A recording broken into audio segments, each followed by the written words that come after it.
45 years, 0 name changes, new offices, more staff, improved technology to better serve you. Education, services, investments. Think real estate, think Marshall Reddick. Brokerage, property management, private lending, creating financial independence through real estate since 1979.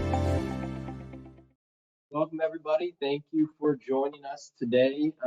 Very excited to have you guys here and excited to go through this amazing presentation. We know that a lot of you have requested it. My name is Cameron Carlson. I'll be presenting alongside Scott Pastel and Elizabeth.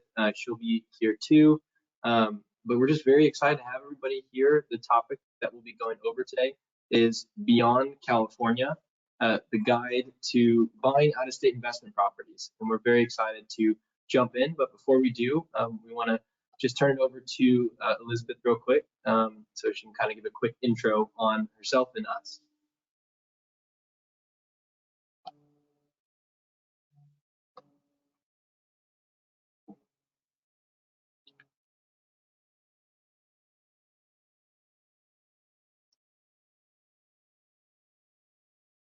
Hey, Elizabeth, can you hear us okay?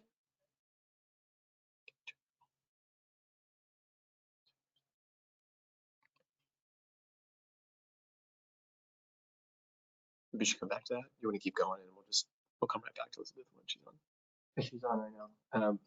Can you, Mike? Looks like I think you're muted, Elizabeth. Do you know how to maybe click the unmute on the GoToWebinar panel? Okay. Sorry, buddy. We'll get through the technical difficult part here. All right. You should just keep going. We'll come back. Yeah. So a little bit about me, real quick. We'll come back here. A little bit about me. I'm a realtor here in California, but a big part of what I do is I'm an advisor, working with a lot of our investors out of state. I got my bachelor's of business admin locally here at Vanguard University. I own my home here. I'm happily married. My wife and I are actually looking to purchase our first investment property, so we're pre-approved and looking at some investment opportunities, some that you might even see today. We've done real estate transactions in 7 different states. I'm a fund investor in the Marshall Reddick Mortgage Fund, and I've helped 100 landlords find management in the last 12 months. So another part of what I do is I work with a lot of landlords who either don't have a management company or are looking to transfer management companies in some of our markets, and help them find what Marshall Reddick does. And then I've also done 31 advisor sales, investment sales out of state in the last 12 months as well.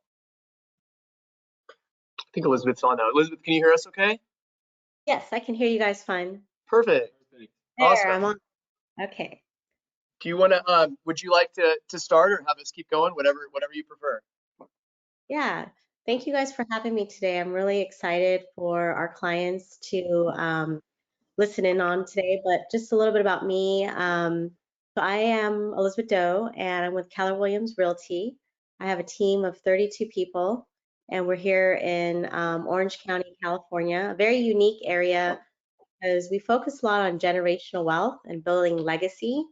But one of the biggest topics that we've had in the last couple of years is because California has gotten so expensive that our clients are asking us, where do we go out of state to find better returns? So that's really what brought us to this collaboration today. So I thank you guys a lot for that.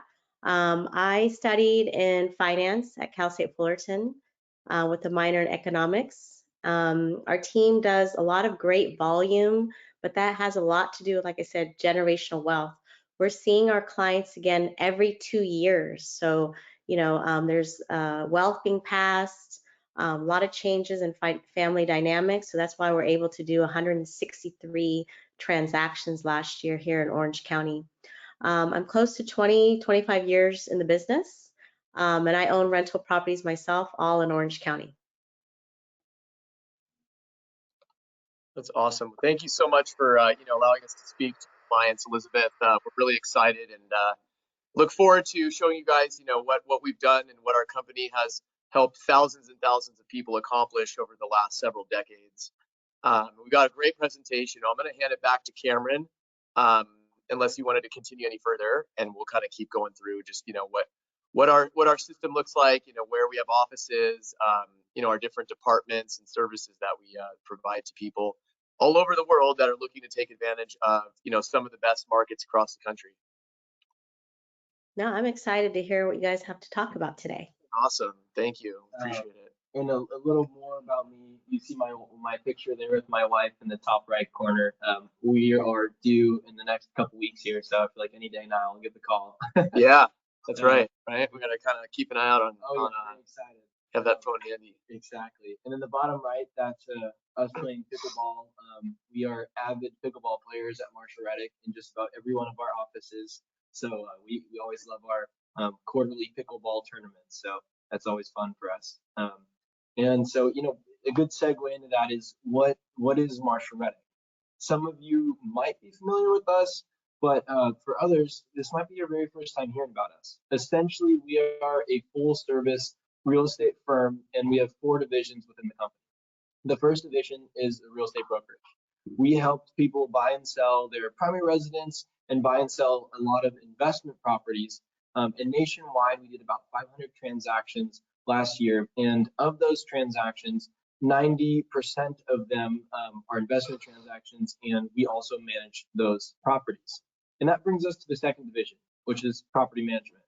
Essentially, we take care of everything for you as a landlord, from leasing to maintenance to renovations, rent collections, and so much more. Basically, all you need to do is collect a rent check every month. And we'll kind of talk more about what just management out of state looks like for an investor as well.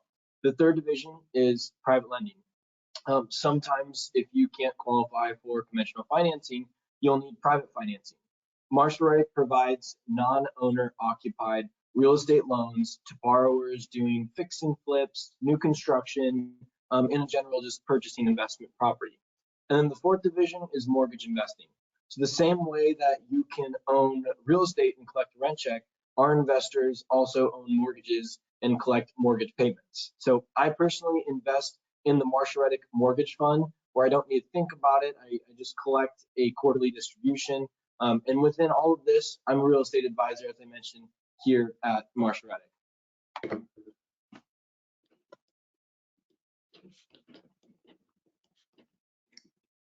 So as I mentioned, we are in 11 metropolitans across the country.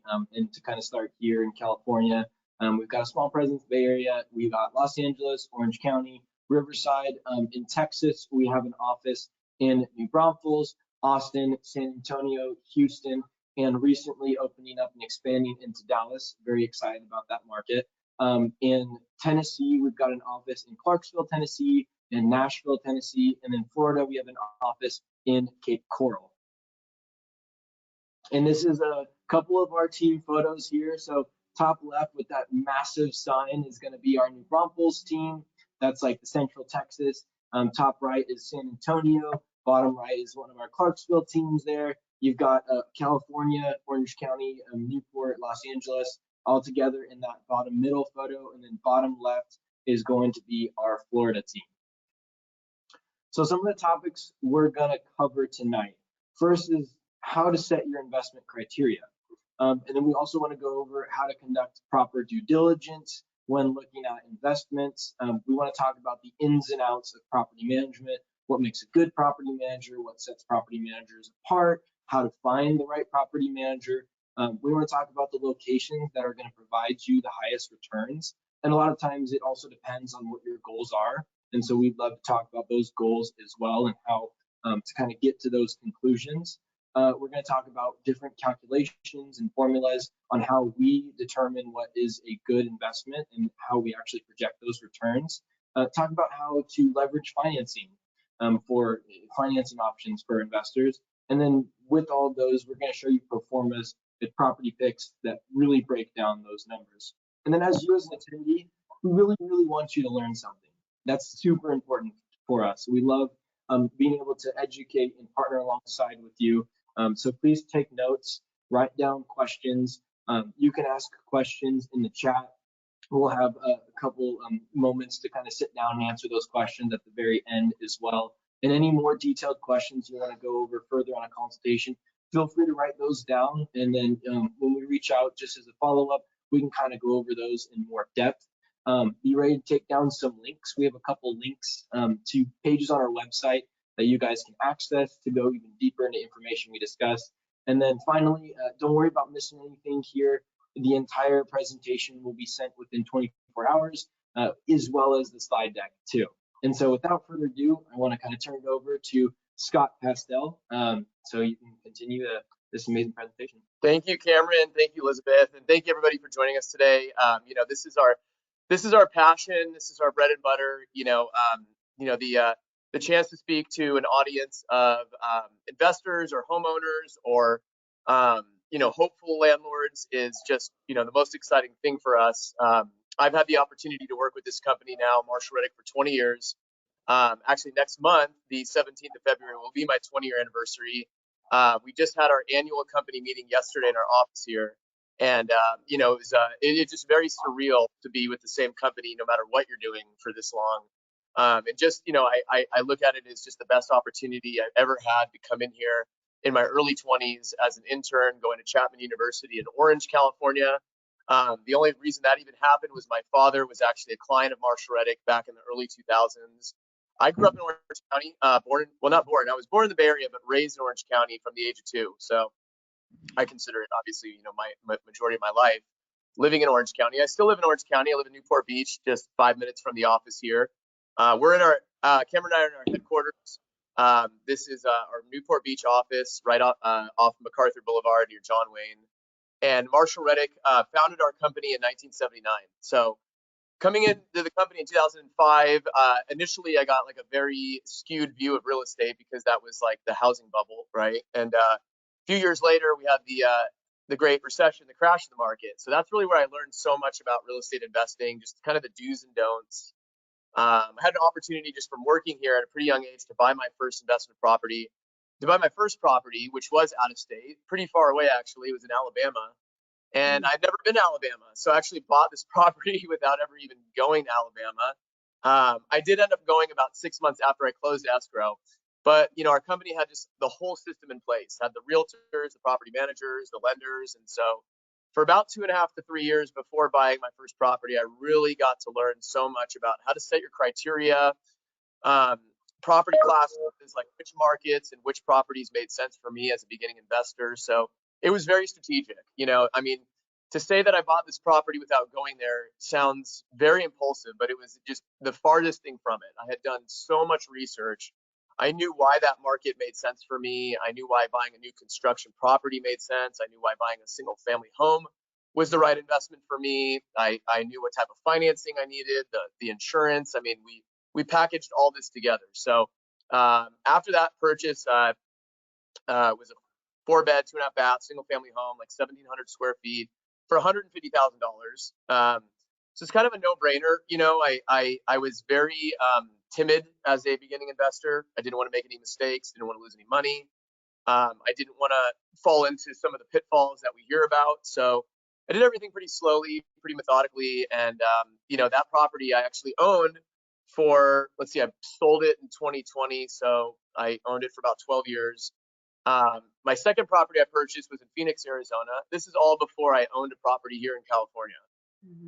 There was a time in 2010 at the bottom of the market where I had already owned my Alabama property, but before purchasing my second investment property, I was looking around Orange County. I was living in Mission Viejo at the time. So I was out there just, for months and months and months looking at properties around Mission Viejo area as an investment. Even though the prices were so much lower then than they were now, I still felt like it was going to be really hard for me to make the numbers work. Most of the homes I was looking at back then were about maybe $500,000. Every property needed like 30, 40, 50, up to $100,000 worth of work. The rents weren't really going to cover the payments. So it was just hard for me to enter that barrier still as a, early investor.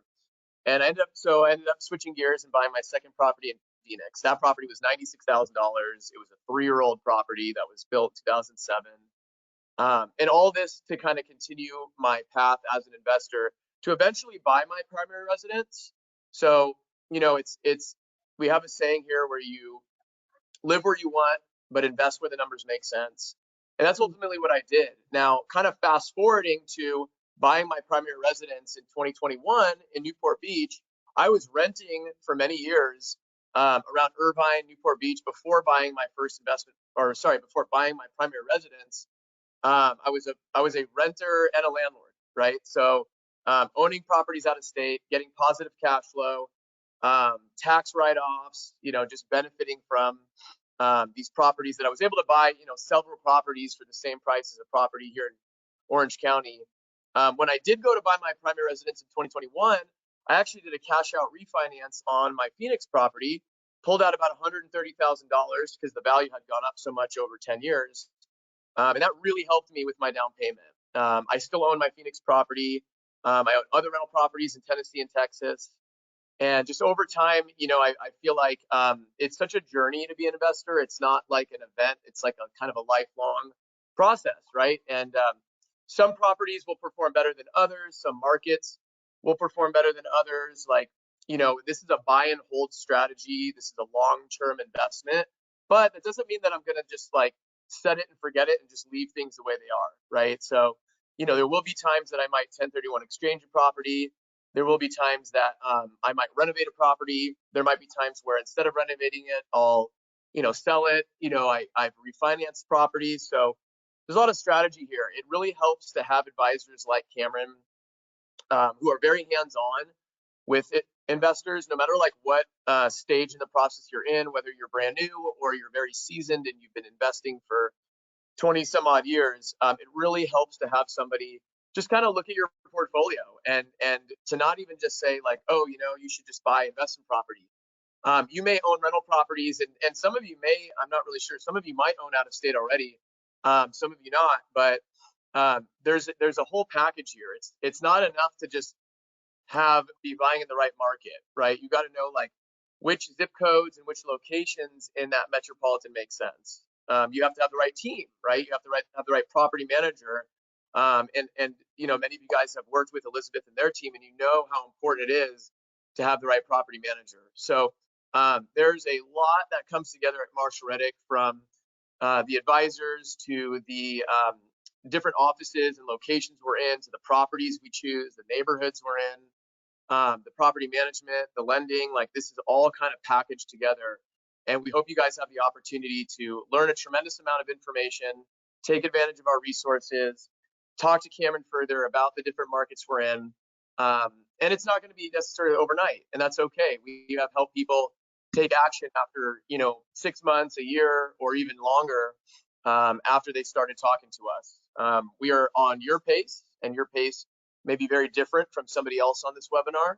But ultimately, this is a very consultative process that we like to give you guys pointers, direction, tools, resources, and a lot of like very specific advice. So thanks again for joining us today. Before we jump into the different markets we're in, the different property examples, and just kind of how all this works, we'd like to get just like a little sample of some of the experience levels on this presentation. So we're gonna do a quick poll, and that'll help us kind of get an idea for the variety of investors or soon-to-be investors that we have on the presentation. So our first question, you can pull that up here, is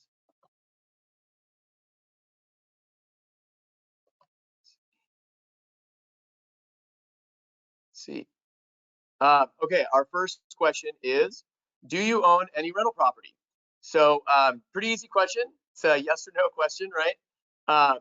Whether you own any rental properties, that could be anywhere. That could be in California, out of state, international, just kind of getting an idea for those that are on the presentation today. So we'll give you guys a few more seconds, as it's a pretty easy question to answer. And then we'll go ahead and kind of share the results. It's anonymous, by the way. We're not going to be sharing names. It's just going to say, how many people said yes, how many people said not yet. Okay, I think we've got the majority of people that have answered here. Okay, so we'll go ahead and close it.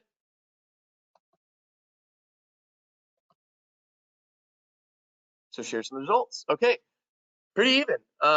That's amazing. Okay, so 40% of you do own rental properties. 60% of you not yet. So I'd say that that is a pretty even amount. That's great to see. No matter what side of that you're on, we hope that we get you guys the opportunity to take a little bit further into reaching your goals, or even just help you set realistic goals, no matter where you're at in the process. Second is kind of a follow-up question here. We'd love to ask you guys if you own any rental properties out of state. So does anybody own any rental properties? That could just be remotely. I'm assuming everybody's in California. Maybe you're not in California. I guess the best way to ask this question is, do you own any rental properties remotely outside of the location that you live in? I'll give you guys, 5 or 10 more seconds to answer that one.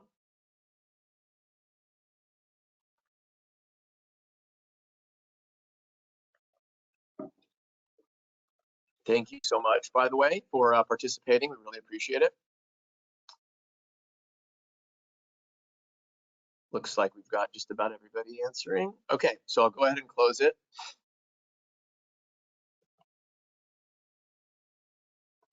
And it looks like that's great. So we do. We do have some people, about 13% of you that do own rental properties outside of the market that you live in, about 88% that don't. That's wonderful.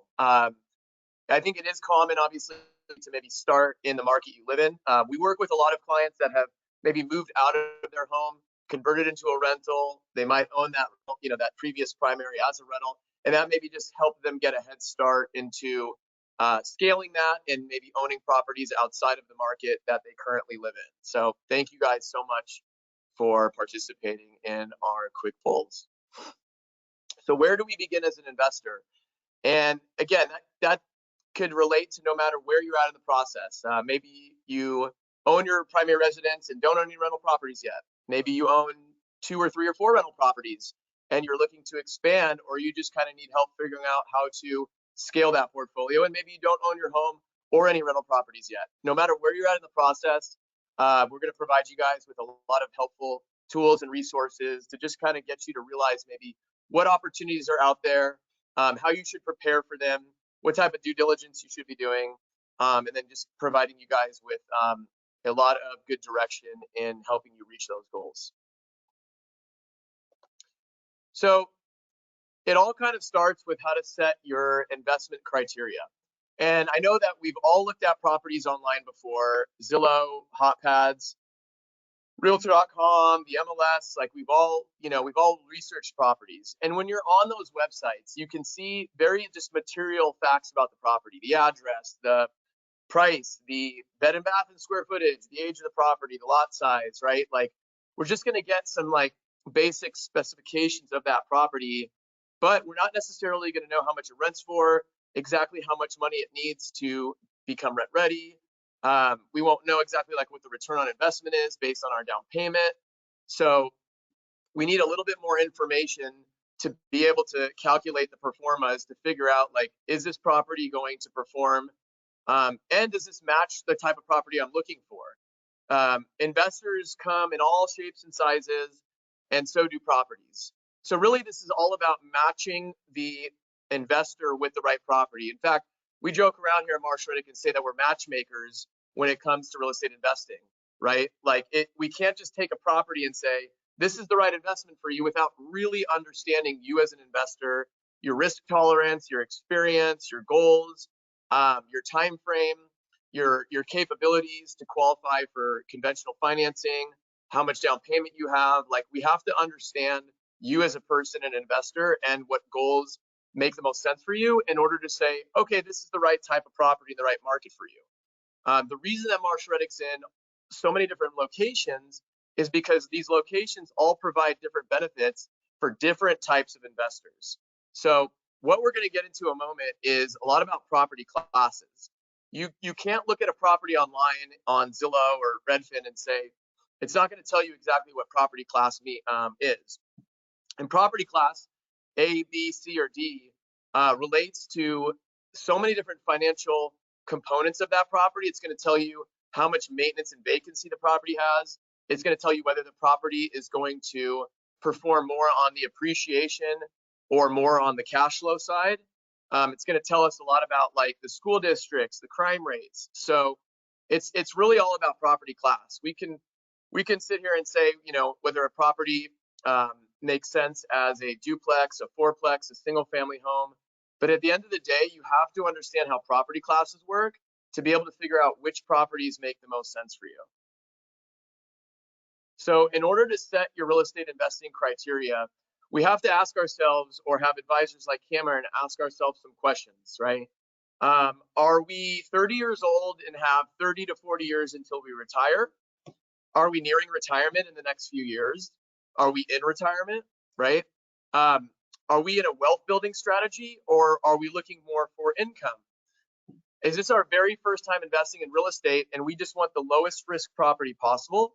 Or have we been doing this for 10, 15, 20 years? We understand the risks. We understand the benefits of risk versus reward, and maybe we're looking for a property that might be a little bit more work to take on, but we know what needs to be done in order to avoid that risk.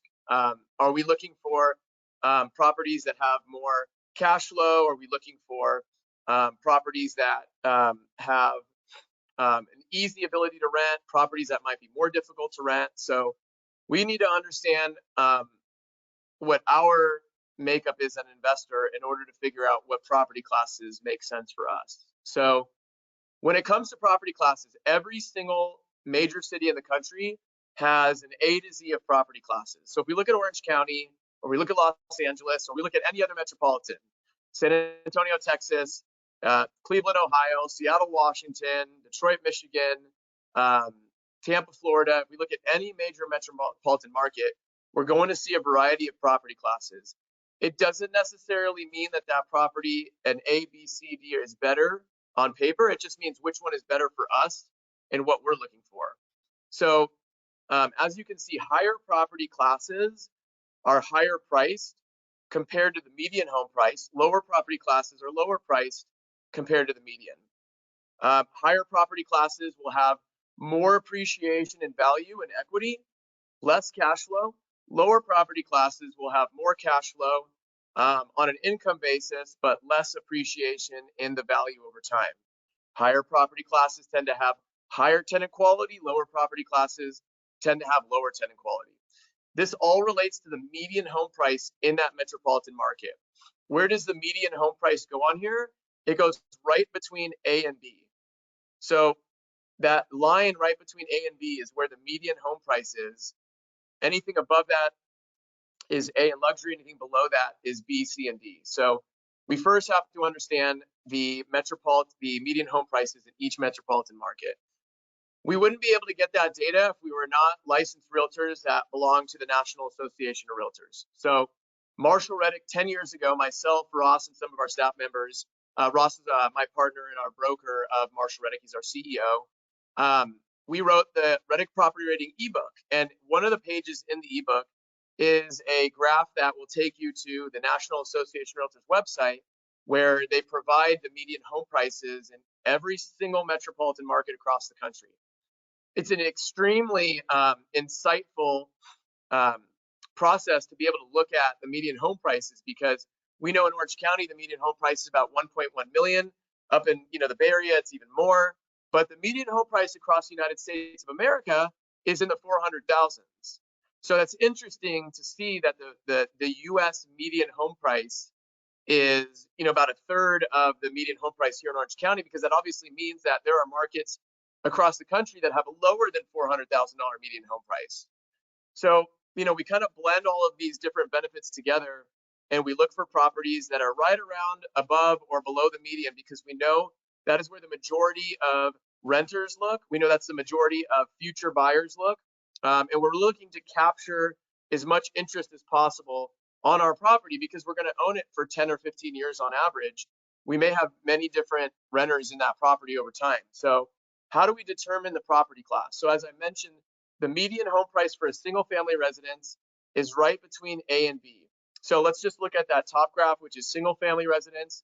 The second one is for multi-units. So if we're looking at a single family home, if we're going to be looking at buying a property that's at half or less than half the median, that's considered D class. A property at half the median up to 80% is C class. A property at 80% of the median up to the median home price is B. A property right above the median up to 1.3 times the median is A class. Anything above 1.3 times the median home price is luxury. It's shifted a little bit for median for multi-units because the data that we obtain is based on a single-family detached home. So if we're looking at a duplex, triplex, fourplex, we adjust it a little bit because economies of scale, because each unit doesn't have necessarily its own private yard, because there's shared walls, and so we have to adjust it a little bit because a condo townhome may not be worth the same as a single family detached home. So we know in owning a long-term rental property and what kind of affects and impacts property classes, we have to understand first of all, like, what factors affect property classes, what factors don't really affect them that much, and what type of renters are we going to attract based on property classes. So I'm actually going to jump down to the second half of this infographic where it says things that matter and then things that matter very little. So what actually impacts property classes are really a lot about the location of that property within that demographic market. So the crime rates, the school districts, the demand for people looking to buy property in that neighborhood is really what dictates property class. The age of the property, the condition of the property, the size of the property, the type of the property, they barely affect property classes. So, we all know, like, a coastal property, sitting in Laguna Beach or, Corona del Mar, that's 80 years old and needs a tremendous amount of work. It is a very small lot. That property could be worth significantly more than a mansion way out east, on 2 acres in a completely different location, right? But those could all.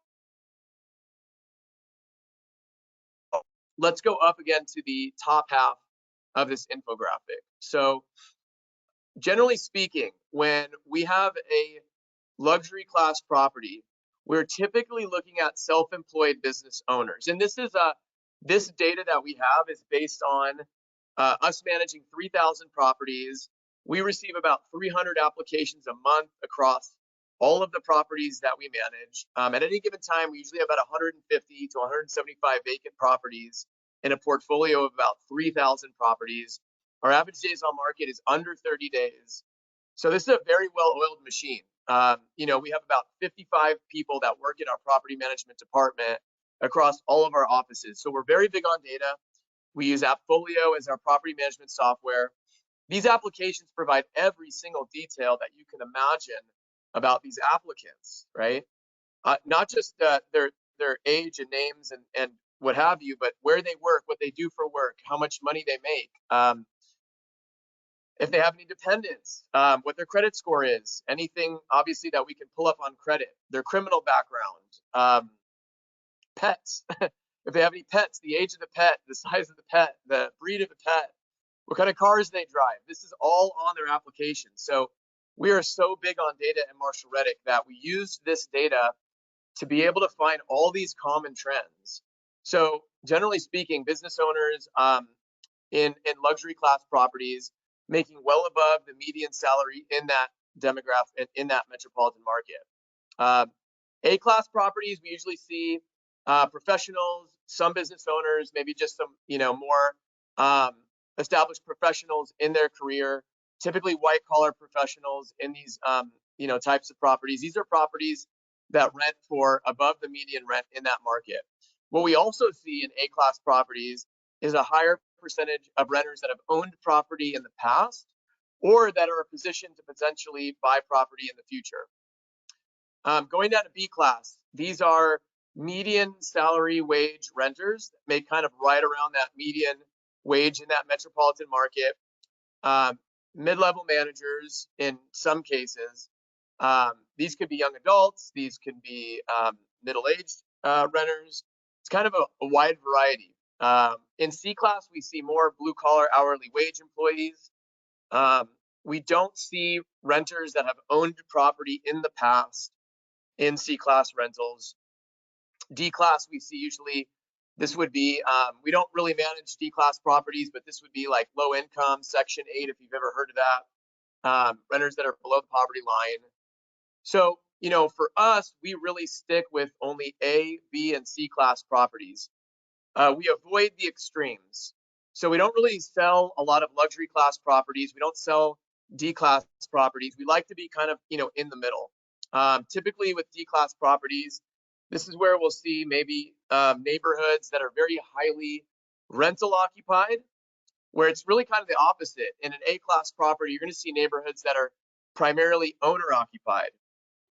In D class properties, you're much more likely to have evictions, long vacancies. It's very difficult to qualify applications based on the credit, the criminal background requirements that we have.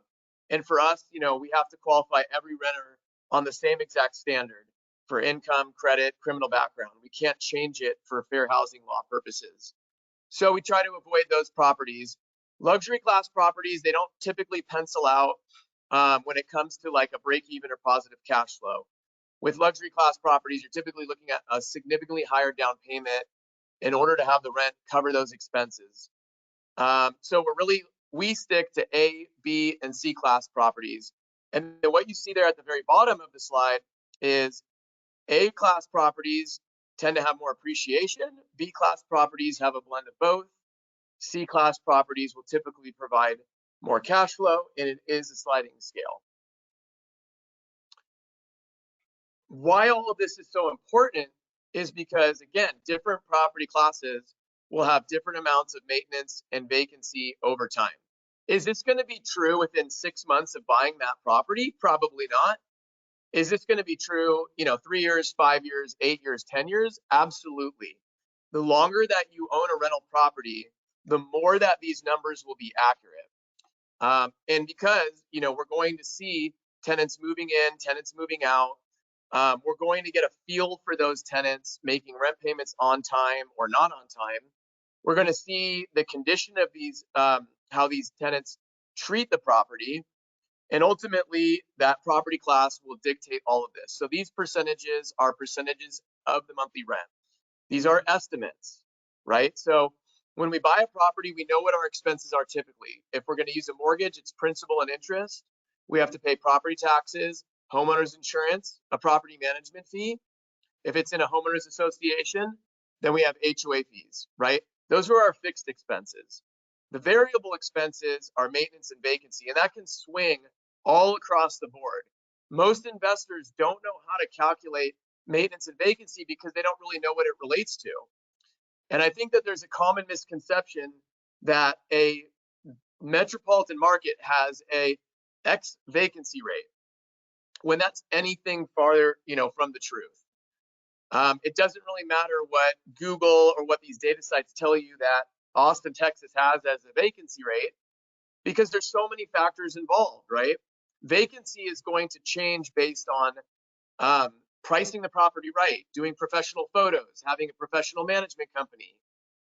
If you own a, you know, 6-bedroom, 4,000 square foot home in any market, there's a small margin of renters, right? If you're trying to rent a property furnished, there's a small margin of renters. So we typically stick with the types of properties that the majority of the rental market look like, which are 3-bed, 2.5 bath, or 3 to 4 bed, 2 to 3 bath, 2-car garage, single family detached homes, typically between about 1,400 square feet up to maybe like 2,400 square feet. That's going to provide the largest amount of interest from a rental market standpoint. And obviously we want to cast out the biggest net possible. So residential real estate is 1 to 4 unit. We're going to see, and we use 8% maintenance and 8% vacancy for A class, 10% of the rent for maintenance and vacancy in B class, 13% of the rent for maintenance, 13% of the rent for vacancy in C class. We just recommend setting that aside. You know, in months that you don't have maintenance and vacancy, you're obviously collecting that money. This is like a phantom expense, you could say, because you're not going to have it every month. But there are going to be times that you have a renter move out. You might go a month or two without rent. That's where this is going to kick in. Obviously, you're going to have maintenance over time. It's not a matter of if, it's a matter of when. We're going to show you guys a lot of new construction properties because obviously all investors want the least amount of maintenance as possible. But it is good to budget for these expenses over time. If you're buying apartment buildings, then you'll be using the second graph below. There is more maintenance in an apartment building because you have other things like vending, washers and dryers and pools and other basically, aspects of that property that the owner is responsible for upkeep. So what you can do as an exercise is take 8%, 10%, or 13% and divide it into the number of days in a calendar year to help you understand how many days of vacancy you're setting aside each year. So for A class, if you're using 8%, you're basically budgeting for 30 days out of that year to not have rental income. And yeah, you might have that renter in there for 3 or 4 or 5 years. But the longer that a renter stays in that property, the more vacancy you're going to have once they move out because of the renovations and because of the repairs that are needed. So again, you may have 5 years of a property where you've had very little to any vacancy, but if you own that property for long enough, you're going to see these numbers become more and more accurate. So we have a ebook that we've been talking about that we recommend everybody download. You can download this ebook on our website. It's actually marshallreddick.com/ebook. Again, that's marshallreddick.com/ebook. It's about 35 pages and it has all of this data in here. It's very applicable. You can read this book and basically know exactly what types of properties make sense for you as an investor. It's our gift to you. We recommend everybody on this presentation read that ebook, and it has a lot of the graphs and charts in there that we've been talking about. So now the question is, where do we go, right? What markets make sense to invest in? So as a kind of a rhetorical question here, does every single state in the country make sense as an investment market? Does every city make sense to invest in? Does every neighborhood make sense to invest in? Does every property make sense to invest in? We all know the answer is no, but the question is why? In what states, in what cities, in what neighborhoods, and what properties do make sense to invest in, right? So we're just going to kind of use the United States right now as a blank canvas and take out all of our bias, take out where we grew up and where we went to school and where we vacation, and we're just going to look at absolutely purely subjective data on where it makes sense to invest. Objective, I used the wrong word. We're going to use objective data on where it makes sense to invest in. All right, I'm going to pass it back over to Cameron. This is definitely his forte when it comes to where it makes sense to invest. Yeah, so as Scott was mentioning, many different markets, they react differently.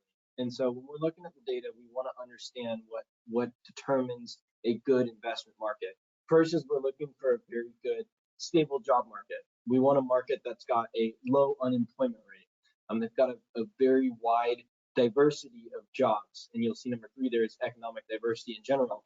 We want to see a place that maybe has government jobs. We've got good medical infrastructure, good technology infrastructure, maybe a lot of military jobs, just a blend of everything. Because if there's just one market, maybe it's just technology, and the technology market goes down, all of a sudden the entire metropolitan is kind of crashing. So it's important to have a wide diversity. We want to see low vacancy rates. We want to see a place where there's not a very high ratio of renters to homeowners. We want to see a pretty good balance there.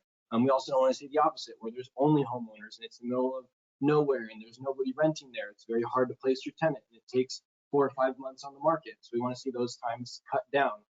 Also, just a low barrier of entry. Obviously, us living here in California, it's very expensive to buy a home. And so it's hard to get into a real estate investment here in California. Whereas in another market, another state, maybe the median home price is $300,000. And so it's a lot easier to invest into that market and see that cash flow. So barrier of entry is important. And then we want it to be a landlord-friendly area. For those of you who might be in Los Angeles or heard of Los Angeles, sometimes it's a little more tenant-friendly, where you can find in like Texas or Tennessee, it's a little more landlord-friendly. The laws protect you as the owner. They're a little more favorable for you as the owner. And we want a good education system. Maybe there's a university nearby. Maybe the suburbs have high quality school districts, like Scott mentioned, that attract high quality renters. You want an educated renter, in your home. Those are very important things. Maybe these renters have owned a home before or aspire to own a home, and they'll do small things like putting a drain catcher in the bathtub, or they just take better care of your home so your maintenance is not as bad over time. And then last is reliable property management. That's extremely important. You don't want a market that you only have one or two options for a property manager, and if the one you're using is not good and the other one's not much better, then you're kind of stuck. You want a place where there's a very competitive market for property management. There's a lot of property managers in the area, so the pricing is competitive, the quality of service is competitive. They have to do a good job to keep your business, and at the end of the day, to make sure that your investment is doing well over time.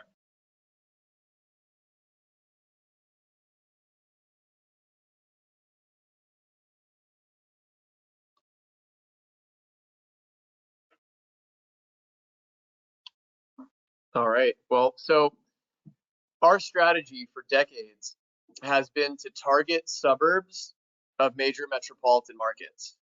So there's so much benefit to buying in a major metropolitan market. We have major employers, we have job growth, we have a diversity of employment in that market that brings renters from all these different sectors. We have colleges, universities, we have major attractions. What we've seen over time is that the major metropolitan markets experience more appreciation in value than tertiary markets or cities that are further away from a metropolitan market that may have 30, 40, 50,000 people, but there may only be like one or two job markets, and there's just not as much population growth or rental demand, and we just don't see prices go up over time or rents go up over time like we do in a major metropolitan market. So we want to be in a major metropolitan market, but where in a major metropolitan do we want to be? We want to be in the suburbs. So we're showing you guys aerial maps of San Antonio, Texas on the left and Austin, Texas on the right. If you were to kind of zoom in further, what you're basically seeing is there's not a lot of properties that we sell and manage in the downtown, but you see a lot more in the suburbs outside of that downtown. So in San Antonio, you see a lot of properties on the west going all the way clockwise to the northeast. When you zoom into San Antonio, we're going to see like the downtown, the Alamo, the Riverwalk, right? And a lot of these properties around that area were built 100 years ago. These are like turn of the century properties. There's no homeowners associations. Crime rate varies from one neighborhood to the next. The rental demographics vary tremendously. Crime rates vary a lot. So when we're in the suburbs, we see like more family-oriented communities, and we see lower crime rates, and we see more maybe like master plan communities, right? Like we see like I like to call them like the Ladera Ranches or the Rancho Mission Viejos of these markets. There may be some amenities in that area. We see like more long-term renters that work there, and then maybe they commute into more of the job market. Austin, Texas, same thing. Most of the properties that we sell and manage are in North Austin. So you got like Round Rock, Pflugerville, Georgetown, right? A lot of the properties that we sell and manage, South Austin, Buda, Kyle. Again, these are where a lot of families live. These are the areas that we see there's more rental demand, there's newer communities, and we're looking to attract a long-term renter. And a long-term renter is typically going to be a family that's going to hopefully stay in that property and turn that property into their home. So we talked about why does it make sense to buy in a major metropolitan market? Well, right off the bat, there's a larger tenant base. There's a diversification of employment in many different job sectors: healthcare, education, manufacturing, agriculture, technology, right? We're going to see all these different sectors that keep the economic outlook of that market strong over time. Like Cameron said, there's a lot more competition for property managers. That's a good thing. You want a variety of property managers. We have competition, and that's good for an investor, right? Buying a property way out east or very far away from a metropolitan market, there may be just one property manager out there, and they can kind of do things however they want. So there's a higher chance of population growth. There's a higher chance of appreciation and value. And this is what we get in the suburbs. So when it comes to renters, we don't discriminate in any single way except for one thing that we're looking for, and we're looking for families. And having 3-bedroom, 4-bedroom properties in these types of locations, in the suburbs, in newer communities, we're typically going to get a family. Why do we want a family? Well, they're typically going to stay in that property longer. If maybe they're an A-class renter, maybe they have owned a property in the past, they might be able to take better care of that property. And those families will be attracted by good school districts, lower crime rates, and being in areas of the path of growth. So we're going to talk through the different locations that we're in. Each one of our markets, we've created a market data packet that's about 20 to 25 pages, has all of the statistics and data on why these markets are so beneficial for investors. But where you're going to notice is, in our markets of Texas, Tennessee, Florida, there's no state income tax. They're very business friendly. They're very landlord friendly. In the cities that we're in, Nashville, Austin, Houston, San Antonio, Clarksville, there's tremendous job growth.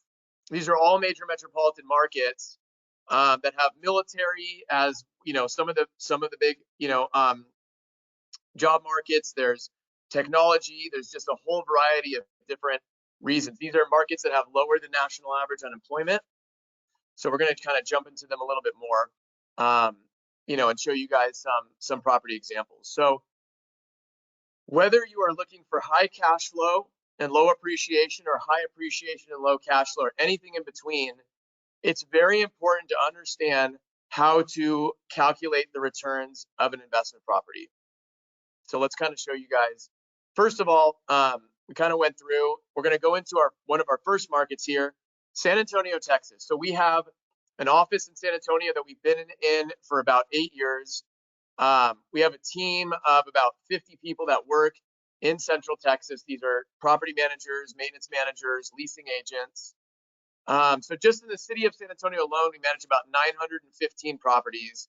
So let's kind of jump in to look at some of our examples here. So, when it comes to buying out of state, I think a lot of investors are looking for a property where they don't have to bite off a lot when it comes to the maintenance, repairs, and the renovations. What's very unique about Texas and Florida is that there's actually duplex communities. So we're looking at a duplex right now, but we're looking at a very unique one because each side of that duplex is a full 3-bed, 2-bath, 1,300 square feet with a 2-car garage. This is in a community that we work directly with the builder. We're their preferred property manager. We're already leasing, managing, and selling these duplexes in the dozens. And, these are small communities. There's typically anywhere from like 20 to maybe, 60 duplexes in these small communities. And the rental demand is very high because each side of this duplex rents for about $1,600. If that renter wants to go to a community nearby for a single family home, they're going to be paying like $1,800, $1,900 in rent for the same exact property, with the only difference is they don't have a shared wall. This builder builds for investors. So these properties come with refrigerators. They have fences in the backyard. There's a fence divider in between the two properties. Granite countertops, stainless steel appliances. So we have sought out these types of builders that build properties specifically for investors because, again, these properties are kind of designed very investor minded. So these duplexes sell for $525,000. The total rents combined are about $3,200. So we're seeing a much higher rent to price ratio on a property like this. The property taxes range anywhere from about like 1.5% to about 2.5%. So we have to be mindful that property taxes are going to be a little bit higher in Texas than we'll see here in California. In California, we benefit from Prop 13, so we know our property taxes only go up a maximum of 2% a year. How have we been able to overcome that in Texas? We actually work with property tax protesting companies. These are companies that help investors and that we've kind of, over the last couple of years, helped them appeal the property tax increases. We've been very successful at doing so. It's kind of one of those things where I think very few people actually go through that process. But the company that we work with has kind of figured out a way to help investors appeal those property taxes, and whatever way they do it, they're able to kind of get a decrease in the increases. When we're calculating property classes right now, we're able to put the current tax rate based on the current assessed value. We've seen an incredible amount of appreciation in our country over the last 4 or 5 years. That's why a lot of investors in Texas did see an increase in property taxes, because the reassessment might have been like a 20%, 25% increase in value. You can imagine having your property taxes go up 20 or 25% compared to like 2% what we're used to out here. So regardless of that, how do we overcome that? Well, the rents have been going up, right? So just like property taxes, we've seen increases in rents. And, with the current assessed value, we're looking at a property at, based on 30% down. So that'd be about $150,000. With the $3,200 in rent, we're able to get about $223 a month in positive cash flow. One of the things you might notice is the mortgage payment, the interest rate says 4.25%. Currently, the rate for investors for conventional 30-year fixed financing is about 6.5 to maybe 6.875%. These builders are incentivizing our investors by buying down their interest rates. So they're spending, $30,000, $40,000, $50,000 per buyer to buy down their interest rate in order to get that rate down to 4.25. That's fixed, by the way. That's a fixed interest rate for 30 years. So that's not like a 3-2-1 buy down. That's a 30-year fixed interest rate buy down. And we've already done this with dozens, if not hundreds of investors. Our management fee on a property like this is 8%. The reason it says 4% is that we're providing 6 months of free property management to every single investor who purchases this property. So, with that, cutting that rate in half, we're seeing about $2,900 a month in fixed expenses. So figure about $223 a month in cash flow. Maintenance, vacancy, and leasing fees are variable expenses. So we don't really build that into the cash flow. We even have some properties that have renters in them already. So if you're looking for a property that is already tenant occupied, if that's important to you, we do have some of them available. But generally speaking, we can rent these and do rent these within under 30 days on market. And the average time that we see renters stay in these properties is typically about 3 to 4 years on average. So we're going to jump to our market in Houston, Texas. We opened the Houston market about 2 years ago. It's one of our smaller growing markets. We manage about just under 40 units in Houston. We're primarily in the Woodlands in North Houston, a little bit more of an affluent part of Houston. Spring, Magnolia, Willis, Montgomery, the Woodlands. That is typically an area that has higher salaries. We typically see like a little bit more affluent communities. So we like to kind of stay more so in the north side of Houston. Cameron, if you want to talk a little bit more about this property, I know you're a little bit more familiar with our Houston market. Yeah, absolutely. I've been working a lot with the Houston team out there. It's been pretty hot for some of our investors, and it's interesting. Scott mentioned that some areas of Texas have higher tax rates, and so what we've found is with some master plan communities in Texas in certain suburbs, the developer, before even starting the development, has bought down the tax rate. So where maybe the community next door might be at a 2.5% tax rate, this community is closer to about 1.4%, which is truly amazing. So that's helped to receive cash flow. Now, this specific property, it's a single family. I know we just showed a duplex option. So this is a lower priced property. The Woodlands, I'd like to think of the Woodlands where our office is located, is almost like the Beverly Hills of Houston. We don't want to sell any properties in flood zones, and then we like to target suburbs of these really nice communities. So we're not in any flood zones where we're selling here in Houston, and then we are in the slightly less expensive neighborhoods just outside the Woodlands, where the Woodlands median home price is closer to $500,000. These homes are closer to like $280,000, and so this one here, really, you only need about 70 to 90 grand to put into this investment. And then we're seeing these properties rent out very, very quick. There's a very large medical industry there. And so we see a lot of nurses, a lot of government jobs with stable income. And the properties here are renting in like 14 days or less, which is great. And then the builders aren't giving the same incentive that you saw in the last one where they're buying it down to like 4.25, but they are offering about a 2% concession. And so we're able to get the rates down a little less. I wish it was that 4.25, but they're still great cash flowing properties for the fact that it's a single family and the purchase price a little lower. And so the monthly income on this one that we've seen is 181. And I think we have about 3 in this community now. And we're seeing these numbers be very true to what you're looking at the pro forma here. And then as Scott mentioned, there are variable expenses. They're not like always guaranteed to happen, but it's always a save it for a rainy day.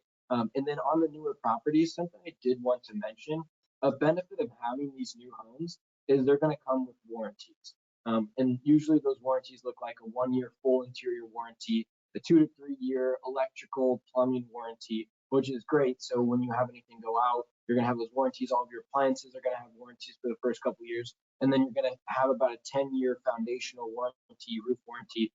So if your goal is, I want a little bit less headache on maintenance, I don't want all of the variables to come up, then maybe a newer property might be something that you target. So that's something else to keep in mind there. Anything else to add on this one? No, that's great, Cameron. Again, like each of these locations, Marshall Reddick has an office in. We have realtors, property managers, leasing agents, maintenance managers. So we're showing you guys properties that are in neighborhoods that we already sell and manage properties in. We don't just throw something against the wall and hope it sticks. Like we're already familiar. We're driving these communities. We know how long it will take to rent a property like this.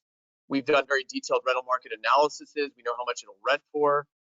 We try to be as conservative as possible when it comes to the expenses. Our goal is not to just sell you a property. Our goal is to help you carry you all the way to your end goal of financial independence, which eventually might mean that your inheritance might take over your properties. And we're already working with a lot of second generation clients as well. So again, this is something that it's just going to be a step-by-step process to help you figure out which market, which community makes sense. If you ever wanted to fly out there and take a look at it, you can. We can tour you, and we do that all the time, but you don't have to. And we make it possible that you can do this from wherever you live by looking at these different performas, showing you guys video walkthroughs. Our agents are happy to do video walkthroughs. We already have some in these communities. So again, this is something that we work at your pace to try to figure out which market makes sense. These are great properties, in the Houston metro. I'm going to jump to the next property here we have in our Austin, Texas metro. So we manage about 170 units in Austin, from Kyle all the way up to Georgetown. Seguin is actually outside of Austin. It's a little bit further south. It's a little bit more of a rural area with a little bit more, a little bit lower home prices. Whether you're looking for like a city kind of right outside of metro like Austin, or if you want to be in the Austin metropolitan, we have different communities, to provide. So this is another duplex. This is in Buda. Buda is South Austin.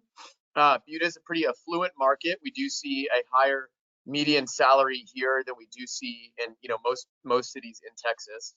Buda is just about maybe, 15, 20 minutes south of, being in the city of Austin. It's also a lot more master plan, so a lot more newer communities. This is a brand new construction duplex. This duplex is actually 4-bedroom, 2.5 bath per side, about 1,600 square feet, actually closer to 1,700 square feet per side. We are renting each side of this duplex for about $1,850 a month. 2-car garage, 2-story, huge rental demand from the rental market in properties like this. Again, because them renting this property for $1,850 as a 4-bed, 2.5 bath, 2-car garage, almost 1,700 square feet, they're going to be looking at least $200 or $300 or $400 more a month in renting the exact same property nearby that's a detached property. So it's very smart. Our builder, has tremendous amount of research and extremely intelligent to be able to build a property like this that appeals to so many renters in the area. So this is a community called Emma Park. We work directly with this builder. This is actually the same builder as the San Antonio duplexes. They build in San Antonio, New Braunfels, and Austin. So we actually opened this community up about a year ago and wanted to show you guys one of the example duplexes there. So these are a higher end duplex for $635,000 each side. Again, rents for $1,850 a month. This builder is buying down our clients' interest rates to 4.25%. So significant interest rate buy down. With the taxes, insurance, our property management fee of 8%, and there is a small HOA fee. There's no like pools and parks in this community, but the HOA does manage the CCNRs and rules and regulations. So there's obviously an HOA management team in place. The total fixed expenses are about $35.80 a month. So you're seeing about maybe $120 a month in positive cash flow. This is based on 30% down. And again, we've seen appreciation in these. We've seen rent increases over time. So this is a very safe investment. We have a builder warranty for 10 years, interior warranty for 1 year. And just again, a great example property that you can buy for $635 and get $3,700 a month in positive cash flow. Yeah, and before you go, I just wanted to this on the same property here. Something interesting is not every single property on our website is like a Marshall Reddick listing. We basically handpick investments. Like for instance, the last one in Houston was a third-party listing with a different builder. We handpick investments for you as investors, and then we upload those on our website. So all of these numbers you see here, you actually can go on our website and you can be hands-on, and you can actually change the different numbers if you want more risky or more conservative calculations, or if you want to put 25% down, if you want to put 50% down, you can actually do all those numbers yourself and even print out your own pro formas. And we'll show you like a link to that. And then one other thing I wanted to add is you'll probably see this one has probably the highest return of any property we've seen, just based on the fact that this is more of an appreciation play. So the annual appreciation on this one is closer to 5% because we're in the A class.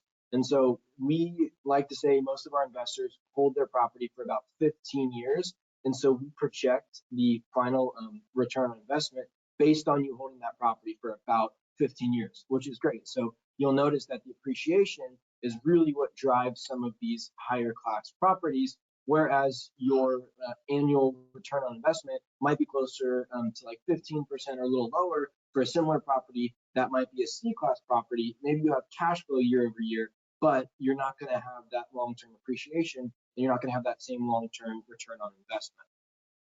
Absolutely, that's a great point. We're using assumptions in here, right, for down payment. I guess that would be the only assumption. Everything else on here is a very conservative estimate. Insurance, by the way. So for insurance, as a management company, we actually require the landlord to have a certain amount of liability coverage for their own protection, for our protection. Typically, we recommend about $500,000 of liability coverage, right? We have insurance agent recommendations we've been working with for over a decade. They'll obviously insure the property for replacement costs. They may have a loss of use rider in case that if there's an insurance claim and the tenant has to move out, that will pay you the market rent for 6 months, 12 months. But ultimately, we're looking at a very conservative insurance quote on here based on a lower deductible. So we don't put like the lowest premium for the highest deductible. We're kind of averaging it out based on maybe like a $2,500 deductible, $3,000 deductible. Some insurance companies will let you go all the way up to a $10,000 deductible. You obviously have a lower premium for the higher deductible. We're putting on here like the average premium for the average deductible. So like Cameron said, though, you might want to have the lowest deductible. You might want to have the highest deductible. You might put 20% down. You might put 30 or 40% down. So our website has this all in a calculator that's all interchangeable that you can play around with. Now we're going to move to our Florida market. So we're very strategically in Southwest Florida. This is Cape Coral, Fort Myers, which is about an hour to an hour and a half south of Clearwater, Tampa. It's about an hour north of Naples. And we're on the west coast of Florida. So we don't really see as much hurricane activity like we might see in Miami or on the east coast of Florida. There has been obviously hurricane activity there, in the past. So most of the properties we sell are brand new construction. They're built after 2003. In 2003, the state created a new standard for building properties in Florida. These properties are up to hurricane code, so they have shutters. There's a little bit higher elevation in them. They're a little bit further east, so they're not exactly on the coastline there. And there's a huge amount of appreciation that we've seen in Florida. It kind of varies, right? Like there are properties in Florida, you would think like, oh my gosh, the insurance cost is just astronomical. There's actually a lot of properties that we have, single families and duplexes, brand new construction, where we might see a premium of like maybe, $1,500 a year. And that's not really substantial. There's going to be properties in these areas where the premium is going to be $20,000 or $30,000 a year, right? So we just have to be very careful to not be in areas that have, flood zones or areas that have much higher insurance costs, because obviously we want to make sure that we're in a safe area for our investor and that we have positive cash flow, wherever we're located. You're going to notice there's some properties way out east, about an hour and a half east. That's in Lehigh Acres. That is much further away from the coast. That is not in an area that has experienced any hurricane activity. So it's kind of a variety. Cape Coral is much more like the affluent area with higher income, higher rents. Lehigh is a little bit further east. We see a little bit lower income, a little bit lower rents, but much lower chance of having any hurricane activity. So I just want to say, we've been managing properties here and selling properties here for a decade. We had Hurricane Irma, I think about maybe 4 years ago. The other names escape me. Helene was, I think, last year. Ian, thank you. Ian was like a few years ago. So we've gone through some of this, over the last 4 or 5 years. And we had a significantly small amount of our properties that had to file claims. Most of the properties that were affected by Ian had some roof shingles ripped off, had to do some roof repair, maybe had like the lanais, or these are those fenced backyards that cover, a backyard or a pool, maybe had some lanai damage. Little to no impact on the structure or the interior of the property. And in a portfolio of over 400 properties, we only had about 10 insurance claims throughout all of these different hurricanes. So it's been significantly less than I think what people might expect. And now, kind of going through that, what we've seen from that is just still a lot of demand for people living in these areas. Out here in California, people think we're crazy because of the earthquakes. Out in, Florida, people think they're crazy because of the hurricanes. I think when you're actually there, you're kind of, you're there for different reasons, right? Obviously right now we've had some really catastrophic fires in California. We do manage properties actually up in LA, in Northern LA. We've actually been very busy this past week helping some of these renters evacuate. We've helped some of our renters move to different properties. We've been doing everything possible to help the landlords and renters affected by this. But I think anywhere you are, like you're going to experience different things. You just have to understand how to mitigate that risk, how to be in a position where you're covered in case the worst case scenario happens. So thankfully, we do have insurance agents that insure in these areas. It's not every insurance agent that's out there, but we do have Citizens. That's a state funded insurance company. We have a couple other insurance companies that we work with that do insure. This is all information that we can give you ahead of time, right? Before you pull a trigger on a property, we would be able to give you quotes on rents, quotes on the insurance, go over the builder warranty on new construction properties. So we're obviously just giving a quick summary today, but depending on where you're looking, we can go through all this due diligence with you ahead of time. This is a new construction duplex. As you can see, we really like duplexes. We get a little bit higher rent for the purchase price. Very similar purchase price as that Buda duplex, so about $644,000 total price. These are actually a little bit more closer to like the luxury class. The way that these properties are built, it's almost like built for an owner-occupant. A lot of these properties, an owner will buy them, live in one side, rent the other. We manage some where it's rented on both sides. This particular duplex is actually rented already. So it says on the left there on that table, 2 rented. So we actually have both sides rented already. That come out to $4,100 a month. This is a private builder that builds mainly for investors as well. is also offering the 4.25% interest rate buy down with taxes, insurance. They actually provide a 1-year free property management incentive. We are the property manager, so they pay that fee for the investor. These are seeing about $500 a month in positive cash flow with 30% down. And again, that is taking into account the taxes, insurance. So there will be a property management fee of 8% after that first year. We're kind of looking at like what that first year of cash flow looks like. So it's about $500 a month with 30% down. Last but not least is our Northern Tennessee market. We have offices in Clarksville, Tennessee, and Nashville. So I'm actually flying there tomorrow. I'm going to be out there this week. So, you know, weather's been interesting lately. They actually had a lot of snow yesterday, which they rarely get. So that'll be interesting for me. I'm definitely a California guy, so I'm packing my packing my thermals and my long johns and my you know, pea coats and my luggage there. But I'll be out there visiting our Nashville and Clarksville offices. We manage about 400 properties in Clarksville and Nashville. We started in Clarksville, so that's why we have a lot more properties there. We opened up Nashville about a year and a half ago, and they're very different. You know, the median home price in Clarksville is about like $300,000. Median home price in Nashville is close to about $450,000 to $500,000. So they're very different markets. There's a huge amount of employment out there. There's a tremendous amount of growth. They're very landlord friendly. Sorry, the state of Tennessee is very landlord friendly, and we see very, very good cash flow. I guess one thing that's unique about Clarksville and Nashville is it is low insurance and low property taxes. So we haven't really seen like the rate of appreciation that we've seen in Florida and Texas. But for a cash flow basis, if you're very, very cash flow centric, you'll probably see the highest rate of cash flow in the Clarksville and Nashville markets. And a lot of that just has to do, again, with like low insurance and low property taxes. Mount Juliet is a suburb of Nashville, East Nashville.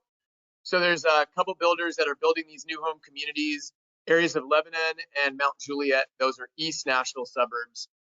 This is a builder that we work with that builds single family homes. This is like their starter home. It's about 1,430 square feet, 3 bed, 2 bath. Why do we like this? Well, there's a larger amount of renters that are looking for these 3 bedroom, 2 bath, 1,400 square foot homes than we might see renters looking for, you know, 3,000 square foot homes. So this property rents for about $2,400 a month. Same thing, as you can see, a common trend here. We like to work with builders that are doing interest rate buy downs because that obviously just makes the cash flow better. After the taxes, insurance, property management fees, which we provide 6 months of free property management for the first year. There's a small $50 a month HOA fee. This property has about $427 a month of positive cash flow. Now, if we move up to Clarksville, we're going to see lower median home prices. Clarksville is home to the second largest military base in the country, Fort Campbell. We also have LG Electronics, has a manufacturing center. Google has a massive data center in Clarksville. We've seen a lot more major employers growing in Clarksville due to just the low regulations, low cost of business, very job-friendly markets.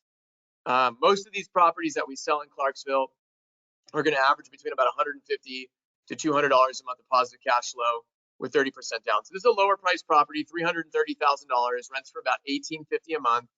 These are very easy for us to rent out, typically on like 2 to 3 weeks on the market, almost always under 30 days on market. We already have sold and managed a lot of properties in this community. And yeah, it's just great. I think this is great as well for maybe that's somebody getting their start in investing, looking to buy something a little bit lower priced, and looking for, you know, great positive cash flow. And I'll hand it back to Cameron to talk about our property management in a little bit more detail. And then we'll get to questions in about 10 minutes. So thank you guys for sticking with us throughout the presentation. Absolutely. And we've definitely thrown out the word property management several times in this presentation. And we just find it to be one of the most important factors when you are an investor that's not even located in the area. It's extremely important. What does professional property management even do? Well, first, it's protecting your privacy and your identity.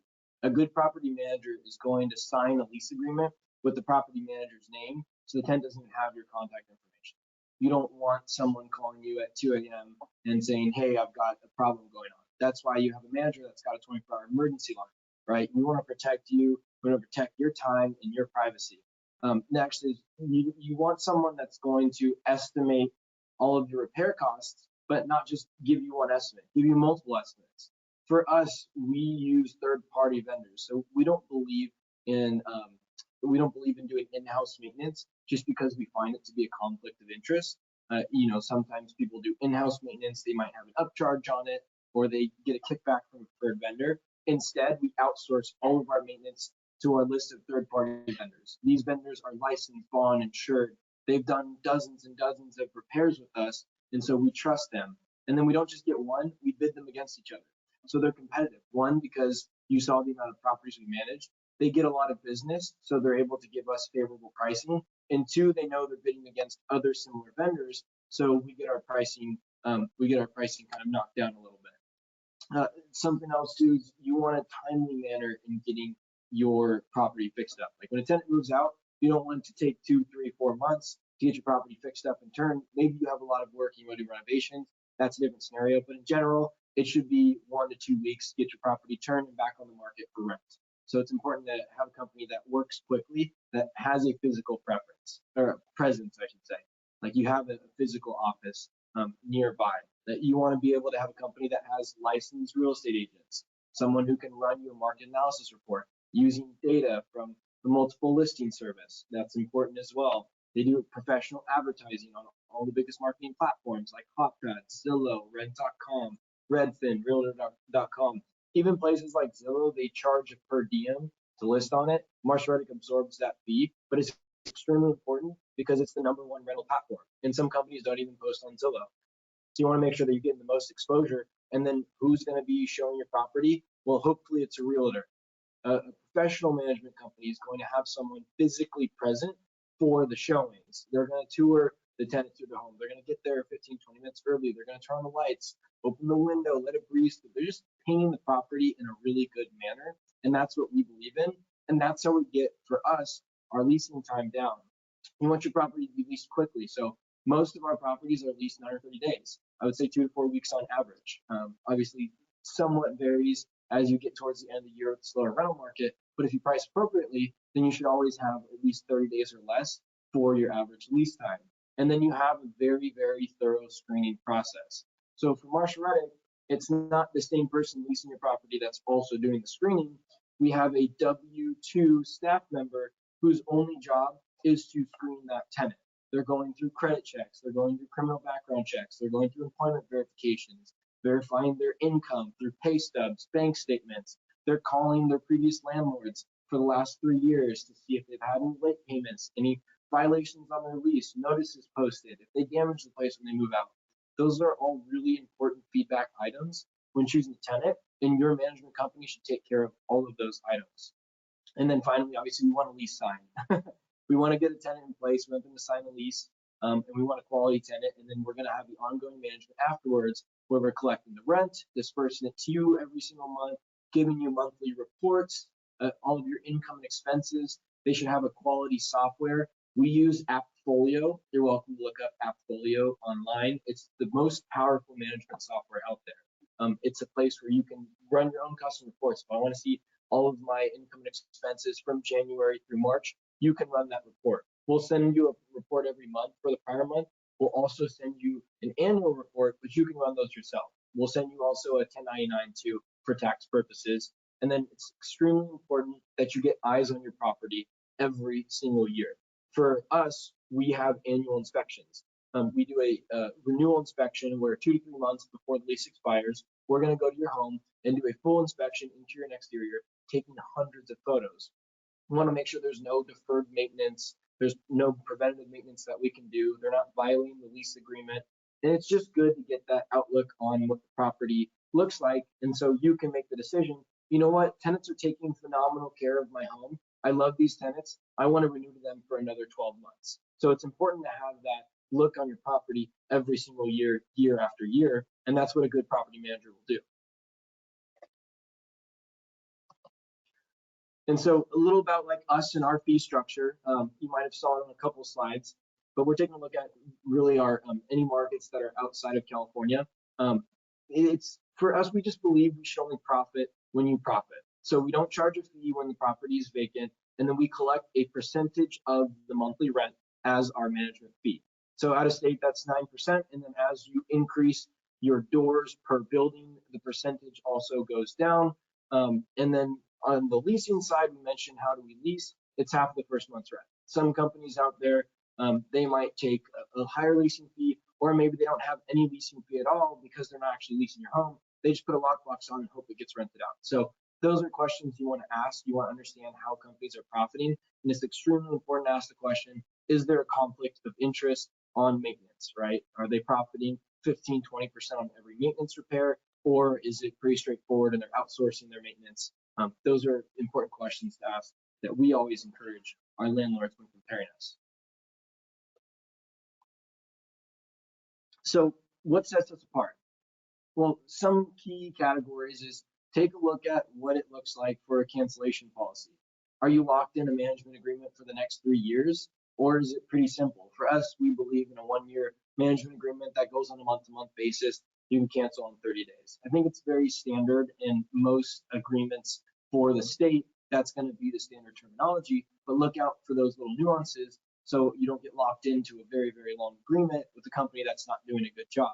Second, as I mentioned this before, what softwares are they using? Is it everything manually done? Or do you have a powerful software where you have an app on your phone and you can look at all 5 of your properties in different markets and run one report to see them all in one place? There should be a powerful software that you can utilize and almost like be more hands-on yourself, so you don't have to question or wonder, what are my expenses? Can you see all of your maintenance items on the software? Can you see the photos of the before and after of work that's done? Can you see your inspection reports? Can you see the invoices for work done? Those should all be on a software of some sort. So we believe software is extremely important. I'd always ask what software people are using. The next, as I mentioned, is there a conflict of interest? Are they getting a kickback? Are they doing their own in-house maintenance? Are they getting you multiple bids? Are they getting your approval? Do they have a $1,000 approval minimum where they can just perform any work needed without your approval if it's under $1,000, and now you have 5 or 6 repairs every month and you're like, wow, this is really eating into my cash flow? Or are there checks and balances? It's extremely important to ask those questions. And then I would always ask, is the cost or service more important? Because really, there's always someone that's going to do it cheaper, but at what expense, right? So Marshall Reddick's pretty competitive, I would say, in our pricing, but you might see someone who's maybe only going to collect the rent and you've got to do all the other management. I wouldn't really call that management. And yes, they might do it for a lower percentage, but what is the value that you're getting there? How much time are you spending? How valuable is your time? Are they responsive? I know for us, we have a 24-hour response time, and we really want to get back to you. Even if we don't know the answer might just be, I'll get you an answer by this date. It's extremely important for us to respond. And then when it comes to tenants, we have a 24-hour emergency line. So whenever a tenant calls us, someone's going to answer the phone. They're going to troubleshoot. This is how you unclog a toilet. This is how you reset the garbage disposal. Unplug it, plug it back in, press the reset button. That might save you money as the landlord. And those are small things that make a big difference in the long run. And then last but not least, what are people saying about this company? Google them online, look them up on Yelp, look them up on Zillow. It's extremely important to see what other customers are saying about the company. And so, for us, that's really important for us. We love to hear what people are saying about it. So if you look, these are all of our reviews. Marshall Reddick's pretty much averaging 4 stars or greater in just about every office. And so any office that you're looking at, I would encourage you to look at our reviews and then do the same thing for any competitors that you're considering. Anything you want to add there, Scott? I agree with that completely. I mean, you guys can go on Yelp. I think it's important to know who you're working with, right? So, I mean, you can look us up. We have 10 different offices.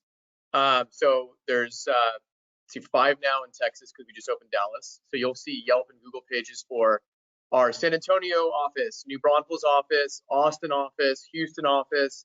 Dallas is brand new. I don't even know if we have any reviews there yet, but you'll also see our Clarksville and Nashville Google pages or Yelp pages, our Cape Coral, Florida Yelp and Google pages, and then out here in California. So I think it's important to know who you're working with. Reviews are so important for us. Basically, when we just strive to have every single client be thrilled to be able to go online, and share their experience with us, because we just know the power of that. And we have so many clients that have found us, because they went online and they just Googled real estate investing or different topics, and that's exactly how they found us. So, I mean, it's so important. We strive to have a very close relationship with our clients. I mean, this is just not something that you buy, you know, a tool or a widget from a company and you move on with your life. Like, we're going to be there throughout, decades, and helping you grow your portfolios, and hopefully working with your friends and family members and children and coworkers. And so it's so important for us. The communication is very important, right? We do take a lot of time with people to help them figure out the strategy, the location, the type of property, and then just connecting them to all of our team members, so they really understand exactly how this process is going to work. I think it's so important to have some predictability in this. I don't know many people that invest hundreds of thousands of dollars into something without having predictability and knowing exactly what that process is going to look like. For us, we're extremely transparent about that. We'll show, you know, comparables for home values, for rents, days on market, and just give you a really, really, really clear understanding of how this whole process is going to work. So, no, that's great, Cameron. Let's see where we at. I want to say something. Go ahead. Yeah, please. Obviously, you guys are an amazing collaboration for the Elizabeth Doe team and Enclave Property Management, which we have a very small property management firm, but there are a lot of opportunities that we couldn't manage, and you guys help us with a good handful of clients that refer to you. So you guys are doing an excellent job, and so I want to thank you guys. Well, thank you. And I think that's worth saying, right? Like, we've been working with you now, Elizabeth, for I think like 6, 7, 8 years. And we've had the privilege of having an awesome relationship and helping some of your clients in areas that you guys aren't located. Elizabeth, I think it goes without saying you wouldn't have us be speaking on this webinar with some of your just cherished clients without having that experience already. So yeah, it is just for us, invaluable to have you as just a close partner of ours. And I would agree completely. We complement each other extremely well.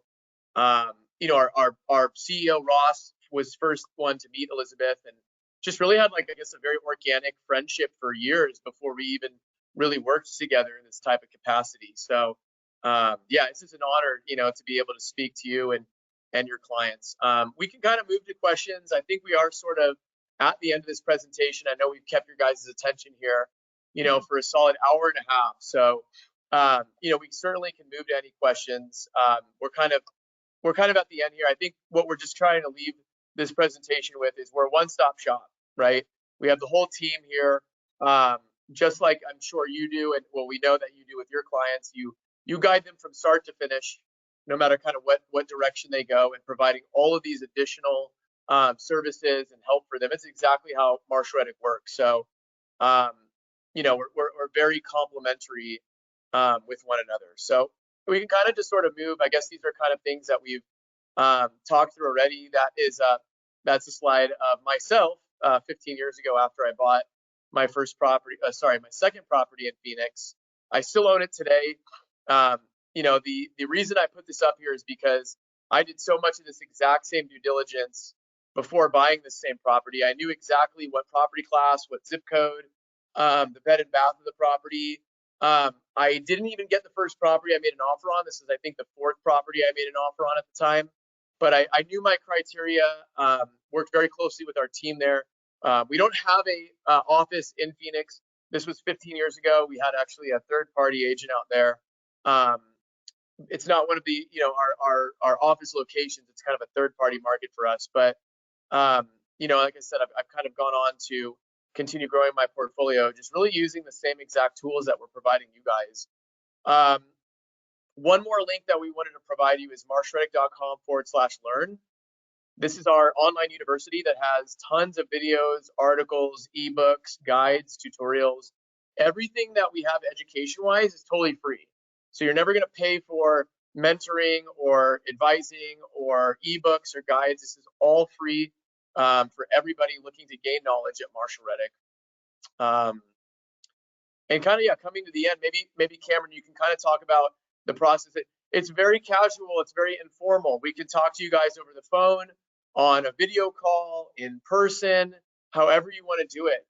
This is just, it's basically a conversation, and hopefully that conversation will lead to a second and third, and eventually us connecting you with the team members that we have in these different locations, with us just emailing you, data and market appreciation graphs and all these different things along the way. Maybe Cameron, as we kind of end here, you can talk about what a conversation with Cameron looks like after today. Yeah, and it kind of just starts with your goals. I mean, it's extremely important. Scott's mentioned so many goals, but we first wanted to set your goals before we can even look at any properties or markets, and then just determine how do we accomplish those goals, right? What's your time frame? Do you want to own a property in the next 6 months? Do you want to own 5 properties in the next 3 years? What does that look like for you? And then we can kind of just narrow that criteria into the next step of, okay, great. Well, first let's work with, hey, have you been pre-approved? If not, let's get pre-approved. Now we can see what we qualify for. Now we can kind of target that market and the very next step of who or what we're going to do next. So yeah, Scott mentioned it. It's very brief there, but I'd like to sit down and take as much time. I prefer video call or face-to-face if possible, just so we can, get to know each other. And it's more than just we want to help you buy this one property. We want to help you build your wealth through real estate. That's extremely important. And so it starts with one call, and then it goes many, many, many on from there.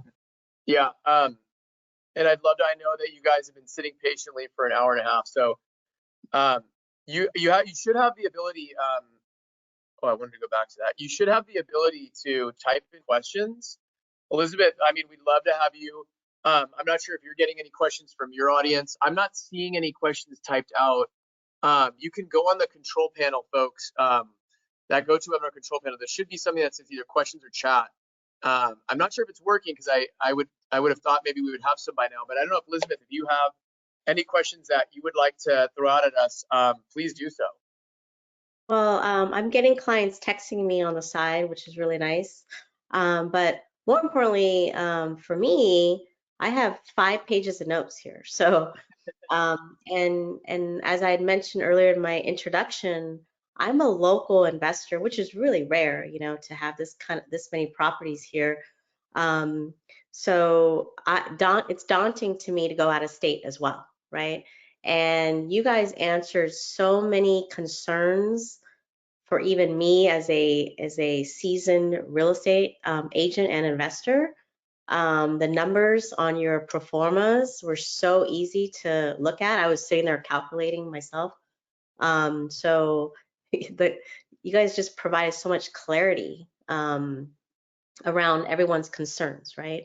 So I think that you guys did an excellent job. Even myself, I'm, maybe considering possibly looking at a state to add to my portfolio. Thanks, I appreciate it. I mean, I would say that I'm a very risk-adverse person in general. I am not like a huge risk taker. So, buying that first property in Alabama, and then my second one in Arizona, my third one in Texas, like that happened over a very long period of time, where I really just working in this environment, asked a ton of questions. Like, what's the worst case scenario? Like, I want to know what's the worst thing that can happen, and how do I avoid that, right? Like, I knew that I'm probably not going to buy one property and then just retire the next day. I think I learned the realistic expectations that many of you guys already understand, the key benefits of investing. For me, I just didn't want to have the worst case happen. So that's why I initially started with new construction properties. And I learned, it's easier to rent a property in a major market. I kind of understood like maybe the markets that were poised for growth, because I've just, worked in this environment. But it really, like, so much of it comes down to property management. And, who else would better understand that than you, Elizabeth? Like, you guys do property management.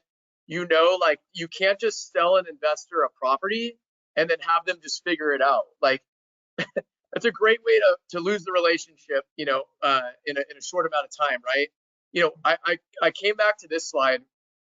I flipped through it earlier, but I wanted to come back to it because what we've learned over time is whether you work with us or not, you should work with a company that will lease and manage the investment property that they're recommending. And there's so much accountability involved in that, right? Yeah. Like, The properties we're suggesting were the ones that we're going to take the pictures, list it for rent, do the showings, screen the applicants, do the move-in inspection, continue doing all the maintenance and repairs.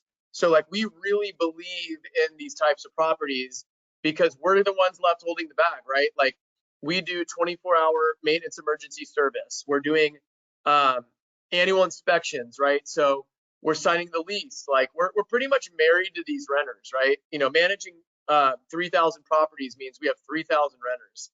So you can imagine our phones are ringing all the time, right? Like right now, today, on Saturday, in each of our locations, we have somebody on call on our maintenance team, right? So we have maintenance managers that can go to a property if there's an emergency. Like you have to work with a company that believes in their property so much that they're the ones that are going to be leasing and managing it. And so like I like to have these key investing principles. I'm not sure if you've read these or if any of these resonate for you, but you know, it's not enough, like we were saying, to just own one rental property, you know, right? Like that's a great start. We Yeah. believe that if you own somewhere between 5 to 10 units that maybe that you have accumulated over a 5 to 10 year period, that you have a very diversified portfolio, right? Like we believe in diversification. That's why we're in these different markets. So owning a property in California and in Texas and in Tennessee or in Florida, like having 3 or 4 or 5 or 6 properties in these different locations will give you such a good balance of different markets and just being diversified. And I think that's very important to have. I put something funny up here, you know, at the bottom that we only sell and manage properties in neighborhoods that any of us would feel comfortable walking our dog at night. What does that really mean, right?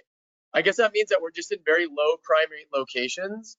I think when you're buying out of state, you don't really know that market. You're not really sure, like, what can I expect?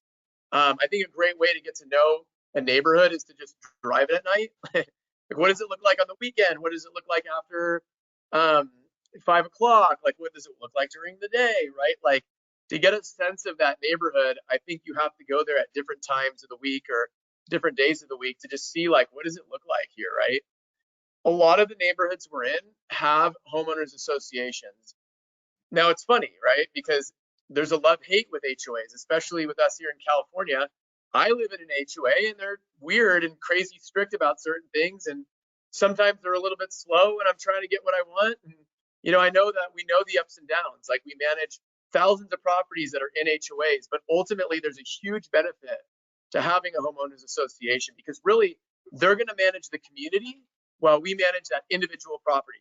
And their CCNRs and rules and regulations are going to help with people that have crazy overgrown trees or weeds in their lawn or trash out front or painting their properties all these weird different colors, right? Because that's gonna affect your property.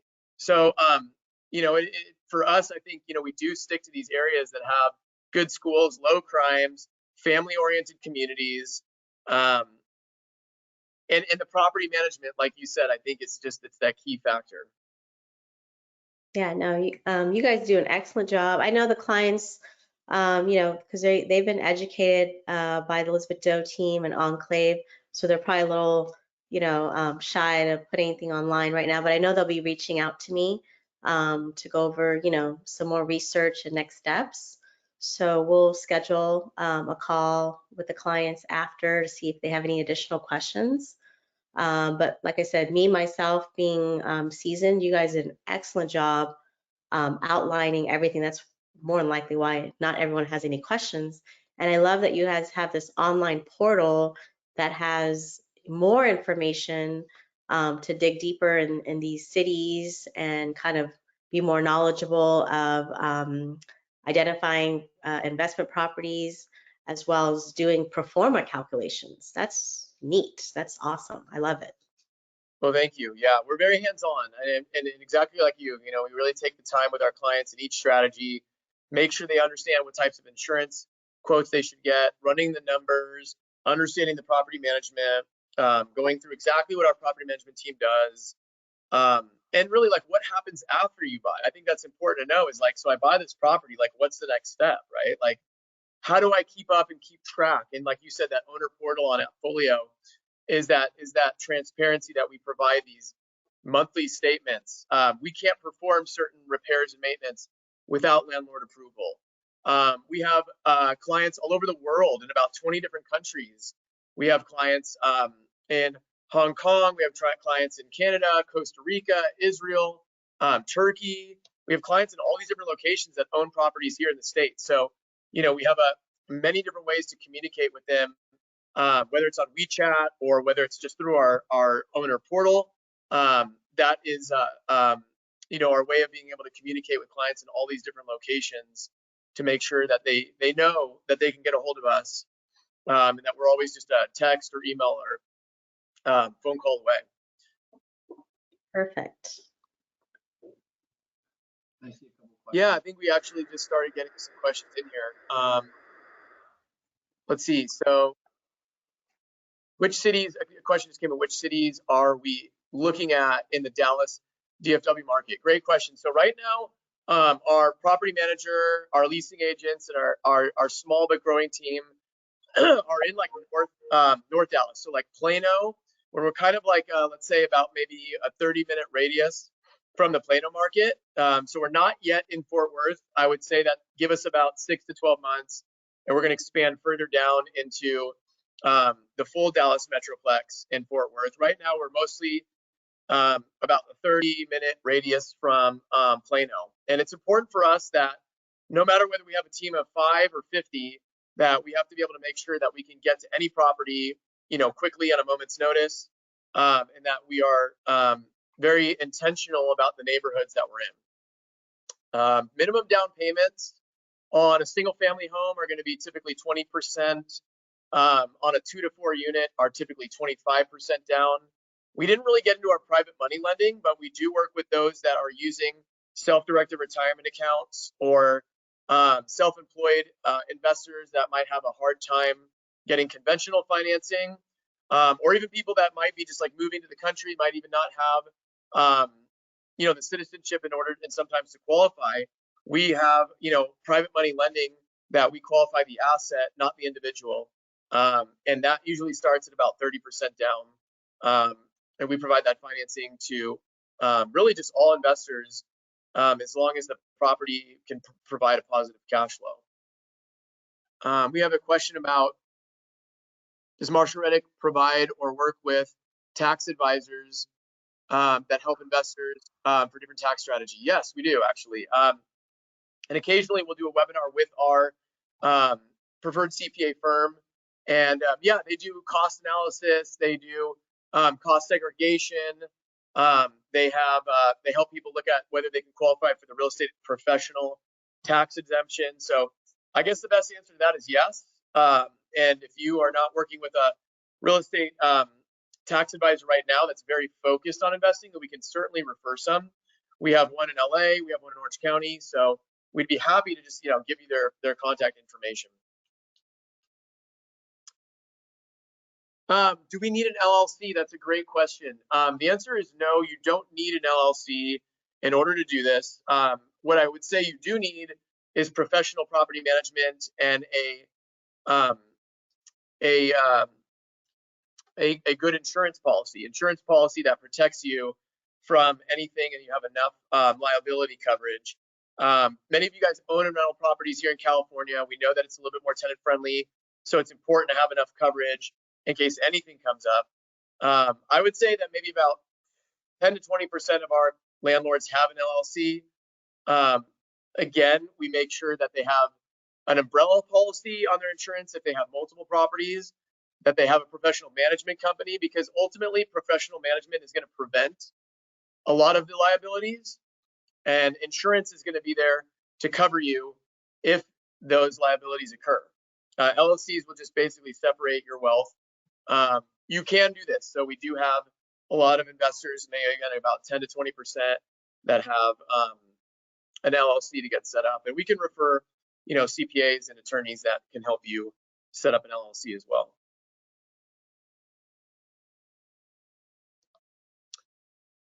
We only do long-term property management. Most of the locations that we're in don't really make a lot of sense for short-term. In most of these markets, you wouldn't have to provide all the furnishings and pay for all the furniture needed for short-term. Cameron actually did a webinar recently on the benefits and pros and cons of short-term versus long-term property management. So again, we're only long-term, and that's, we can rent these properties in 2 to 4 weeks doing so.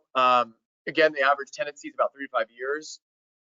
Buying property out of state, I think we would advise, long-term management, because again, you're not having to pay for all that furniture. Your insurance cost is lower. The lease agreements that are there, we carry a security deposit for. So there's a lot more responsibility for the renter, when it comes to long-term. Cameron, I don't know if you have anything to add to that one. Yeah, I think the easiest way to summarize it is when buying a property out of state, it doesn't make sense to buy it short term if your goal is just to have it as an investment. If your goal is, I just want this to be an investment to make me the highest return possible, we found that short term doesn't do so. It's 5 times the amount of work needed. It's going to have 5 times the amount of expenses needed for not quite 5 times the amount of income produced for it. So unless your goal is, I want to live there half the year and I want to actually physically visit the property and be able to live in it, and then in the off months that I'm not there, get some passive rental income, that's really the only time that it makes sense to buy this investment as a short-term rental.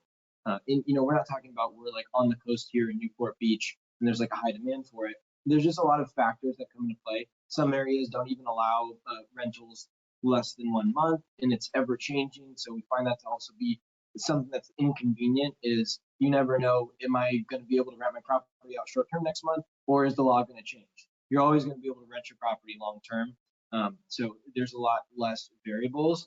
And I would highly encourage, if you get a chance, we have a long versus short term webinar that we've recently done on our education page. You can just look up long versus short, and it's very, very, very good details, and it kind of just goes into both topics there.